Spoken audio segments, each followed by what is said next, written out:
ថ្ងៃទី25ខែមេសាក្រុមហ៊ុន Kit City បានបង្កើតកម្មវិធីប្រកួតប្រជែងអំពីវិទ្យាសាស្ត្របច្ចេកវិទ្យាវិស្វកម្មនិងគណិតវិទ្យាដែលហៅកាត់ថា STEM ដើម្បីបំបត្តិទុក្ខកង្វល់របស់សិស្សានុសិស្សក្រោយពីការប្រឡងរបស់ពួកគេកម្មវិធីនេះធ្វើឲ្យមានការចាប់អារម្មណ៍យ៉ាងខ្លាំងពីសំណាក់សិស្សានុសិស្សគ្រប់មជ្ឈដ្ឋានអំពីចំណេះដឹងផ្នែកវិទ្យាសាស្ត្រជាពិសេសដំណោះស្រាយតាមរបៀបលបងប្រាជ្ញាការគិតដ៏ស៊ីជម្រៅ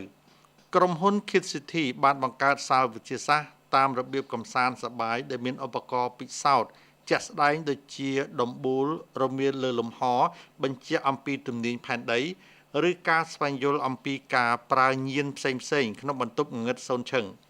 លោកអ្នកនឹងទទួលចំណេះដឹងវិទ្យាសាស្ត្រជាច្រើនខណៈពេលដែលលោកអ្នកកំពុងកំសាន្តជាមួយនឹងឧបករណ៍ពិសោធន៍ទាំងនេះ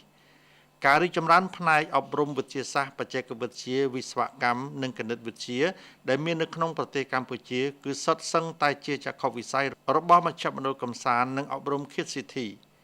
លោកមេងហៀងអគ្គនាយកក្រុមហ៊ុន Kit City បានឲ្យដឹងថាវិទ្យាសាស្ត្រគឺជាបេះដូងមួយចំណែកដែលមានសារៈសំខាន់បំផុតក្នុងវិស័យអប់រំគ្រប់មជ្ឈដ្ឋាននៅក្នុងសង្គមកម្ពុជា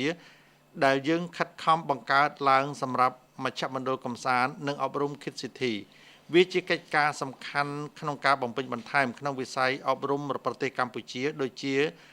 សង្គមមនុស្សទូទៅហើយវាក៏ជាផ្នែកមួយដ៏ចាំបាច់សម្រាប់មនុស្សគ្រប់វ័យស្វែងយល់អំពីវិទ្យាសាស្ត្រមិនតែប៉ុណ្ណោះវិទ្យាសាស្ត្រក៏បានផ្ដល់ភាពរីករាយផងដែរលោកស្រី Laura Bon ជាអ្នកគ្រប់គ្រងផ្នែកវិទ្យាសាស្ត្ររបស់មជ្ឈមណ្ឌលកំសាន្តនិងអប់រំ Kit City បានមានប្រសាសន៍ថាតាមរយៈការប្រកួតប្រជែងផ្នែកអប់រំវិទ្យាសាស្ត្របច្ចេកវិទ្យាវិស្វកម្មនិងគណិតវិទ្យានេះសង្ឃឹមថានឹងអាចជំរុញទឹកចិត្តក្មេងៗបន្ថែមទៀតឲ្យរឹងរឹតតែមានចំណាប់អារម្មណ៍លើផ្នែកវិទ្យាសាស្ត្រក្មេងៗទាំងឡាយដែលចូលមកលេងនៅក្នុងសាលវិទ្យាសាស្ត្រនឹងទទួលបានអត្ថប្រយោជន៍ជាច្រើនដូចជាការប្រកួតប្រជែងផ្នែកចំណេះដឹងលើគ្រប់មុខវិជ្ជារបស់ពួកគេរួមទាំងការធ្វើការងារជាក្រុមជាមួយនឹងសិស្សមកពីមជ្ឈដ្ឋានផ្សេងៗគ្នាក្រុមក្មេងៗចាប់ពី5នាក់មានអាយុក្រោម12ឆ្នាំអាចចូលរួមប្រកួតប្រជែងក្នុងកម្មវិធីនេះបាន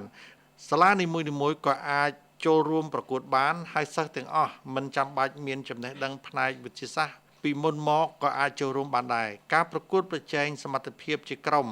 ការប្រើខួរក្បាលនិងសមត្ថភាពលើមុខវិជ្ជាដទៃទៀតអាចចូលរួមដោយសេរីទាំងភាសាខ្មែរនិងអង់គ្លេស